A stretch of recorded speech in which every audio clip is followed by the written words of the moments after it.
Batebi told us he never knew which days he'd be tortured or which technique they'd use. Once, he says, they cut him and rubbed salt in his wounds. I hadn't slept for maybe 72 hours. I couldn't think clearly. I was drooling. I wanted to sleep, but they would slap me to keep me awake. In the final hours, when even the slapping wouldn't keep me up, they cut my arms and hands and put salt in my wounds so the burning would keep me awake. One day, he says, he heard his mother's voice outside his cell. He didn't know back then that it was just an audio tape. I would hear her voice and I would say, in this place where there's all this torture and all this pain, they've arrested my mother also? And maybe she's in the prison cell next to me or across from me. And of course, this really bothered me a lot.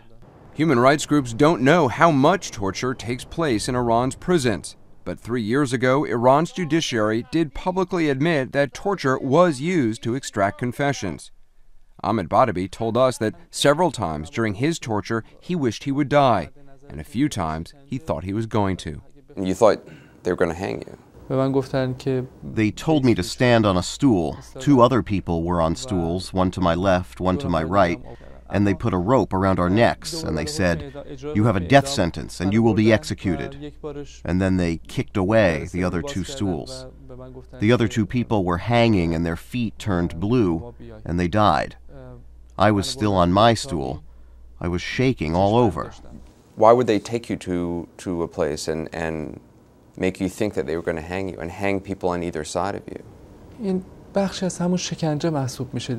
It's part of the torture that they use to get a confession or to convince people not to commit another crime.